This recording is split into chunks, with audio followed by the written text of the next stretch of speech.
Welcome to ChiroSecure's Empowering Women in Chiropractic, the Facebook Live show for successful women by successful women, proving once again women make it happen. Join us each week as we bring you the best in business growth, practice management, social media marketing, networking, leadership, and lots more. If it's about women in practice and business, you'll hear it here.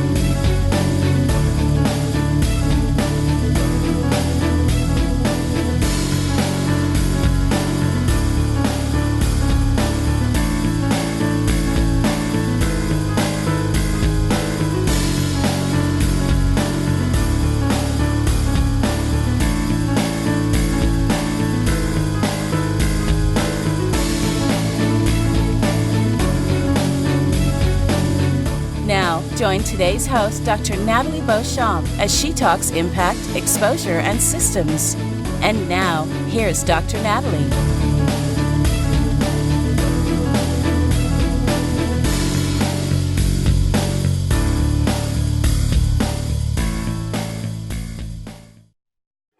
Hello everyone, this is Dr. Nathalie Beauchamp and welcome to the show Empowering Women in Chiropractic. I'm super excited to go over what I think is very valuable information for us in practice.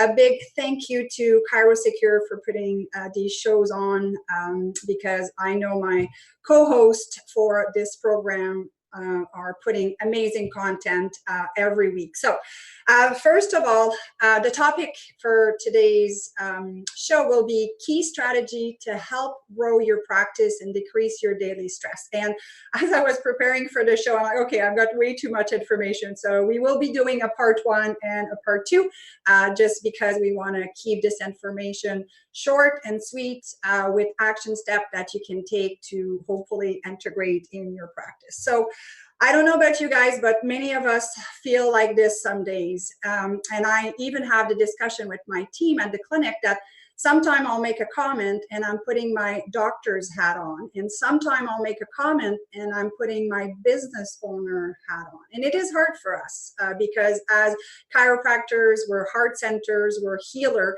but sometimes we need to make the hard decision and look at our practice like a business, because if we want to stay in business, and make a profitable life for ourselves, we need to make sure that we address the business aspect of things. So before we start, I'd like you to take just a moment and ask yourself right now if you're happy in your practice. And the reason I'm asking this question is that I myself have been in practice for going on 24 years.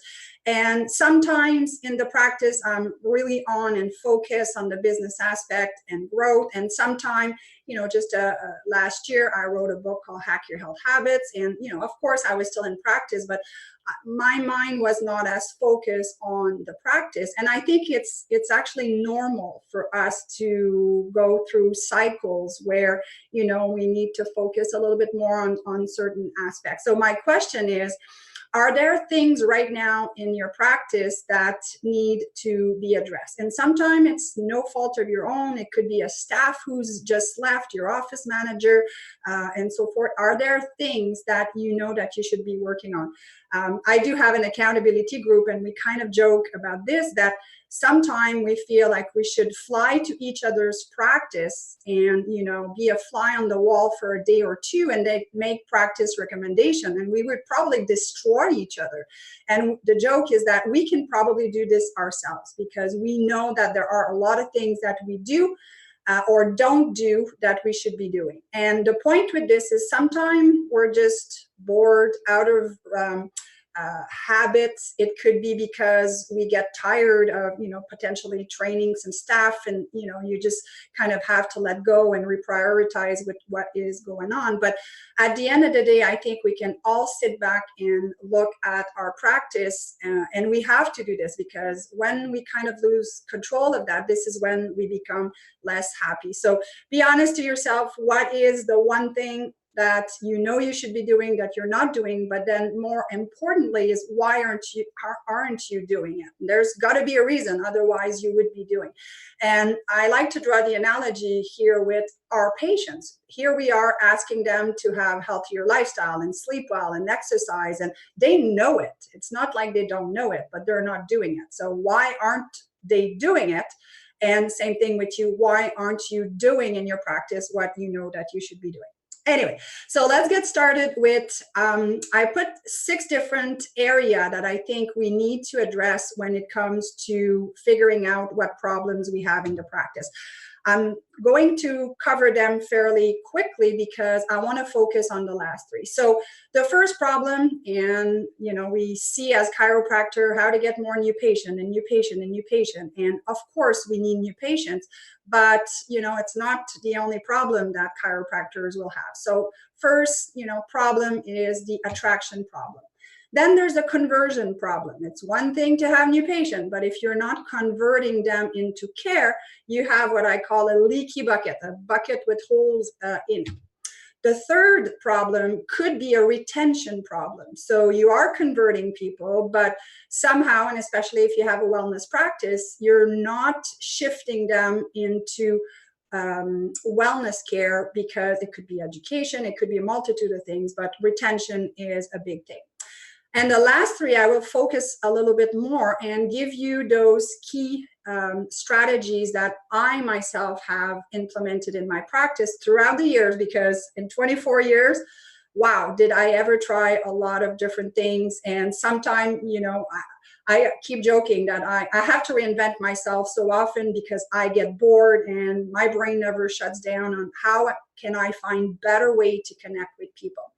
So the fourth problem is a capacity issue. And I know a lot of people want more patients or new patients, but really their structure and the way they're running their clinic doesn't allow them to have that. And I'm sure you've heard this saying as a chiropractor, that if you take a 400 patient visit chiropractor and put them into a 100 visit practice, within 3 months, the doctor will have brought up the practice back to 400. But vice versa, that you take a 100 visit chiropractor, plunk him or her into a 400 visit clinic, and within 3 months, they're going to be at 100 visits. So why? Again, mindset, procedure, systems, and all that, but capacity is huge. Then another problem, and this is where I think I'm really strong as a practitioner, is creating systems. So this way, when you have staff who's leaving, you have systems in place that, the bottom of the barrel just doesn't drop right down, and, the clinic, just is in chaos and turmoil, and it's really hard.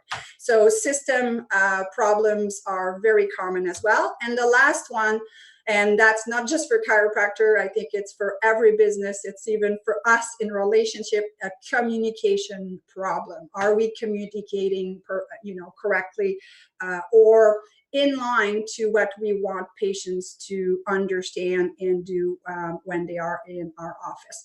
So let's dig a little bit deeper in 3 of those key strategies that I have implemented. They've been solutions for me. They have helped me take an area of my practice to the next level, and hopefully sharing this insight is going to be helpful for you, asking the question if this applies to you.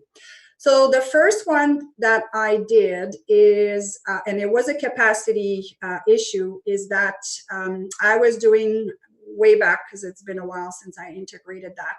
I hired a chiropractic back assistant. I'm in Ottawa, Canada, and I love to hire kin students from Ottawa U. If I can get them in first year, I can potentially have them right up to their last year. And throughout the years, 4 of them have become chiropractors, because they loved what they saw and they became chiropractors, and they're now practicing in different areas in North America, really. So to me, this was a big thing, because I was trying to, and remember the title of this is to decrease our stress so we can make it fun and pleasant for us, and that we're not, running our butts off all day just because we're not organized. So I would, for example, work an afternoon from, let's say, 1:30 to 7 o'clock, because I'm in a bedroom community, and I would see my patients from, I think we used to kind of block book 3 to 3:45. And then I would do adjustment in these other time slots.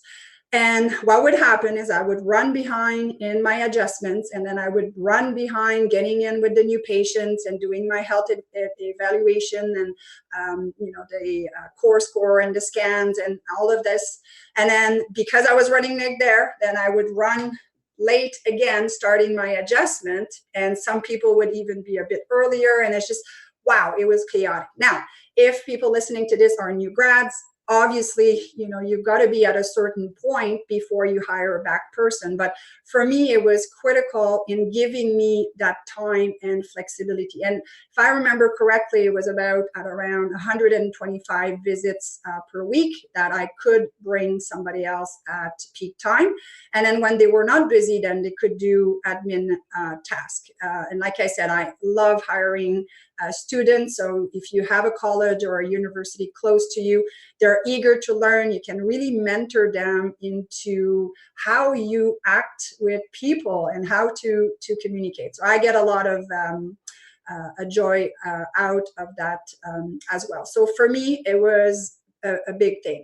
And now, how do I leverage this in my practice is that we do our new patient in a specific room. So that room literally has its own schedule, if you want, because it's the back health assistant that is going to see the new patient. So they do the health history, they do the scans, and when I go in the room to do my exam, they stay there, they take note, they make the file, they make the report of finding file. I do absolutely nothing. I go in, I connect with the patient, and using the DISC profile is a great tool for me, so I can connect quickly. We pull out the information from the new patient questionnaire that will help me connect with the person. And one thing that we also added as a last question, because I do want to help people with their lifestyle, is this last question. If you had a magic wand, what 3 things would you want to improve upon? And the reason I put this is that as chiropractors, we're known for neck pain, back pain, and they won't think to even tell you they're constipated or they've got anxiety or they're not sleeping or their hormones are out of whack or they want to lose weight. So I find that question really brings the information more from a lifestyle point of view. And I mean, that's a whole different show that I can do of what I do with that information. So this allows me to keep adjusting all afternoon, and then my back assistant does the progress scan, the progress exam. It just like this was, a practice, a game changer for me. And then, if practices have multiple practitioner, the number could be different. And if you're under 100 visit and feeling that pull, that investment into a back CA, and you may want to start just part-time at peak hours, because, depending if you're in a bedroom community versus downtown, you'll have different flow of new patients. Strongly suggested. So that really helped my capacity problem, and it really decreased my stress. The second thing that I think was really impactful, and this was a communication problem, is that I came up with, well, just to backtrack a little bit, our new patient, we call it day 1, our new patient evaluation, we call it day 1. Day 2 is when I go over what my findings. Day 3 is when I go over the choice of care and, laying out a plan for the person. So I do my doctor's report through a video. I send a video to patient in preparation for me to do a one-on-one, and literally I sit them beside me on the table, knee to knee, and we go over their recommendation. But in the video, towards the end, I talk about the 3 types of care. I talk about symptomatic, and I called it release care. Also, I define corrective or I called it restore care, and also wellness or revitalize care. And I go in the video over what those three things do. And then on their way out of their second visit, my staff will sit them down with a clipboard in the waiting room, and they will the form is obviously a little bit more explicit than this, but they will tell me what type of care they want. So symptomatic, corrective, and wellness. And what it does for me is that if a patient, after watching my video, me going over a thing, chooses symptomatic care, it tells me what their mindset is.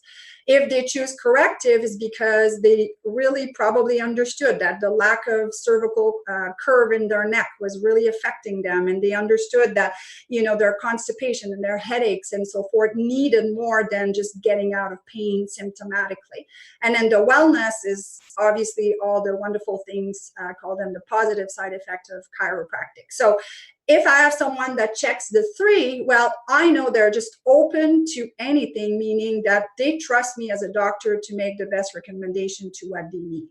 And if I have just wellness care, okay, that tells me where they're at, but that means that I need to shift them and understanding that to have wellness, they can't have wellness if they're feeling like crap and can't move and can't do the basic things. So again, it just really allows me to have a better discussion. And having that sheet just made me understand where the patient was from after watching all this information, and me even going into details with their issues. And then it allows me to try to match what they want. Now, I'm not going to say, okay, well, because you just want the symptomatic care, let's adjust you 3 or 4 times, we're good to go. No, this is not a conversation, but we need to communicate with patients where they're at so we can move them. But that just really, really decreased my stress. The third one, and this one is a system problem. So I already explained that in my office, we have day 1, day 2, and day 3. And this is something I implemented, 4 or 5 years ago. And by golly, I don't know why I didn't think about it sooner. So this was us taking a little bit better control of our bookings. So I think I mentioned, typically, if I adjust from 1:30 to 7, I would see my reports at night at 7 o'clock. And reports means one-on-one with me when people have watched the video. So I could do 2 or 3 a night. But what would happen is sometime we had to delay people. Sometime, it's the end of the day. I'm not as fresh as I was at the beginning of the day, and neither are patients. They might be coming after work. They didn't eat. They might be grumpy. So, you have to take all of those factors in consideration. So what I did is instead, and the other reason I did it too is if I had someone, actually, I used to do them in the middle of the afternoon as well. I would block a half an hour.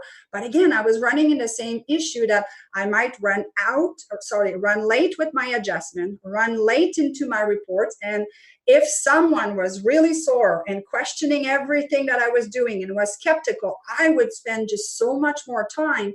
And then I would run late for my other patients. So I'm like, okay, got to change that. So what I'm doing now is I'm starting at 1 o'clock, and from 1 o'clock to 1:30, don't forget the adjustments start at 1:30, I'm seeing reports at that time. And I'll see 2 or 3 reports, either a D2, meaning a report of finding, or a financial report. This way, they're fresh. It's after, dinner. It's not late during the day. And it gives me plenty of time to not be rushed or feel rushed. So that just decreased my stress tremendously, because I'm never starting my 1:30 adjustment behind. Actually, on the contrary, sometime if I know I have a busy, top of the afternoon, I'll get started right away. So that really helped from a capacity point of view and a system point of view. And then it frees me up at night. I'm not saying that I don't do reports at night, because sometimes, people are at work. But this way, my retired people, the people that live, close by, or maybe moms at home, they can come in the afternoon. So all that to say that, our systems are so important. Sometimes we have to step back and say, okay, what's stressing in the practice, and where can we go and better those systems? Because at the end of the day, we make our own schedule and we can dictate where we plug people to make sure that our patient flow is as good as we can. So this way patients don't have to wait either. So I'm not stressed out because I'm 10 deep in my hot seats waiting for me. I'm not saying that it doesn't happen. We do our best, but at least if you're being strategic with your systems in the office, it's really going to help as well. So that to say that we always and constantly need to re-strategize. I myself right now, I have 2 staff members that are leaving. I knew they were both leaving, so it was planned, but nevertheless, 2 people on my team are leaving. I need to train. So all of those things, make us think. And I'm actually, that reflection I ask you to do, I'm doing it myself and saying, okay, what in the practice do I enjoy the most? Now that, am I going to go get to one other practitioner and another staff? It allows us, as painful as it is sometimes, it allows us to sit back and for us to really reprioritize our clinic to make sure that we keep it an awesome place to work. So in terms of strategies, I'd love to invite you, my partner in shiftyourpractice.com, Brandy Kinnear, who is a digital marketer. We've put together a marketing and growth evaluation, and I'd love for you to go on the website, shiftyourpractice.com. It's pretty easy that you can do the marketing and practice evaluation, and hopefully it'll give you some insights into evaluating your practice. I myself have been doing this, spot check every year, and sometimes I get mad. I'm like, oh, how the heck did we stop doing this? I never said to stop doing this, but again, staff change and something gets dropped. So this way it allows us to stay on top and stay on purpose. So hopefully this information was valuable. There will be a part 2 to this with the other problems that I talked earlier. Go in your practice and enjoy yourselves. And what we do is so important, and I know it can be a lonely place. But do know that everything that you do matters. So this was Dr. Nathalie Beauchamp for the show Empowering Women in Chiropractic. And again, thanks so much to ChiroSecure for putting together those awesome webinars. I know that I myself always learn when I listen to them. So have a great day.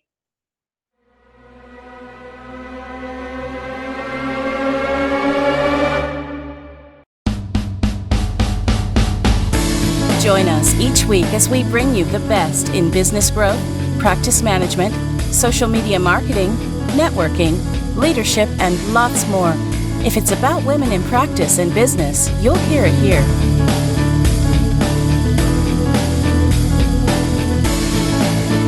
We hope you enjoyed this week's Facebook Live event. Please like us on Facebook, comment, and share. We look forward to seeing all of you next week for another episode of Empowering Women in Chiropractic. Now, go ahead and hit the share button and tell your friends and colleagues about the show. Thank you for watching. Have a beautiful day. This has been a ChiroSecure production.